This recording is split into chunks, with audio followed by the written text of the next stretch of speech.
राहाता शहरातील शनी चौक परिसर. गुरुवारी रात्री 9:30ची वेळ. 13 वर्षीय ओमकार गायकवाड हा आपल्या आजीसोबत डफचा खेळ पाहण्यासाठी आनंदानं निघाला होता. मात्र काही क्षणातच काळानं त्याच्यावर झडप घातली. कृष्ण मंदिराजवळ वळण घेत असताना भरधाव वेगानं आलेल्या अर्टिगा कारनं आधी आजीला आणि त्यानंतर ओमकारला जोरदार धडक दिली. धडकेनंतर ओमकार रस्त्यावर कोसळला. पण इथेच हा थरार संपला नाही.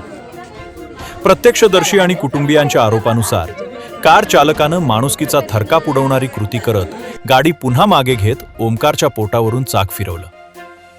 त्यानंतर पुन्हा गाडी पुढे नेत घटनास्थळावरून पसार झाल्याचा आरोप करण्यात येतोय.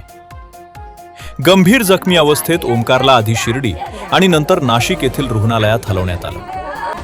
पण मृत्यूशी सुरू असलेली त्याची झुंज अखेर शनिवारी सकाळी संपली आणि गायकवाड कुटुंबावर दुःखाचा डोंगर कोसळला. आम्ही सोबत होतो, दोघं जण जेवण करून निघलो आणि मग ते फिरायला आलो आणि सोबत होतो. आणि मागून गाडी आली साधाफळ गल्ली ना, तिनं आम्हाला उडून दिलं आंबेडकर पाटीपाशी. ते मी इकडच्या साईडला पडले, तो पोरग रोडला पडलं आणि परत पुढं गेला, परत मागे आला, परत त्याच्या अंगावर जोरात गाडी घातली. त्याला मारून टाकू मेला नाही. हा मेला नाही म्हणे. डबल गाडी घालून उतरले खाली. परत म्हणे मेला नाही, याचं कामचं काटा काढायचं म्हणे.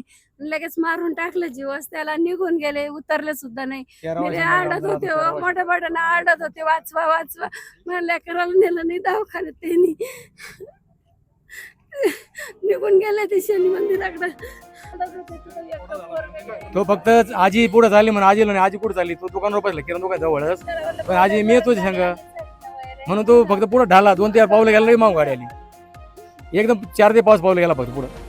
काय वाटतं कोण लोक आहेत ते? या नशेखोर आहेत? नशेखोर दुसरं काही नाही. आमचे कोणाशी दुश्मन नाही, काही नाही. काही नशेखोर लोक आहे, पोराचे उडण टपवाने फिरत असतात. दरम्यान संतप्त कुटुंबीय आणि ग्रामस्थांनी ओमकारचा मृतदेह थेट राहाता पोलीस ठाण्यासमोर आणत जोरदार ठिय्या आंदोलन केलं. अखेर वाढता जनक्षोभ पाहता पोलीस यंत्रणा खडबडून जागी झाली.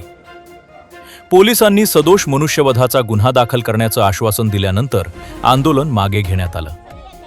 तर शनिवारी रात्री या प्रकरणातील 3 संशयितांना पोलिसांनी ताब्यात घेतलं असून पुढील चौकशी सुरू आहे. जी दुर्दैवी जी घटना घडलेली आहे त्याच्यात सदोष मनुष्यवधाचा गुन्हा आपण दाखल करत आहे आता. ठीक आहे. त्याच्यामुळे त्या सगळ्या 4 पैकी 2 आरोपी ताब्यात पण घेतलेले आहेत. उरलेले 2 पण ताब्यात लवकरात लवकर घेतले जातील. कठोरात कठोर त्याच्यावर कारवाई केली जाईल. सगळ्या ग्रामस्थांना विनंती आहे की आपण आता जे समजा पुढचा अंत्यविधी वगैरे आहे त्याची तयारी करा. फिर्याद देण्यासाठी आजोबा असतील, वडील असतील, कुणीतरी एक जण थांबा फक्त. बाकी वकील साहेब आहेत, अजून गावातले काही 1-2 जण थांबा. फिर्याद घेऊन टाकू आणि पुढील कारवाई करून टाकू आपण. तर आपण सदोष मनुष्यवधाची त्यांच्यावर कारवाई करत आहे. सगळ्यांना माहितीस्तव सांगून द्या. आणि जो आरोपी मुख्य ज्याच्यावर सगळ्यात जास्त गुन्हे आहेत तो ताब्यात घेतलेला आहे. ठीक आहे. काय नाव आहे संदर्भात सांगू ना आपण सगळं आताच नको सांगायचं. ठीक आहे. 4 पैकी जे आरोपी 4 आरोपींची नावं दिलेली आहेत त्यातले जे 2 आरोपी आहेत त्यांना आपण ताब्यात घेतले. शनिवारी रात्री 8:30 वाजता राहाता अमरधाम येथे ओमकारवर शोकाकुल वातावरणात अंत्यसंस्कार करण्यात आले. यावेळी उपस्थित शेकडो ग्रामस्थांच्या डोळ्यांत अश्रू होते.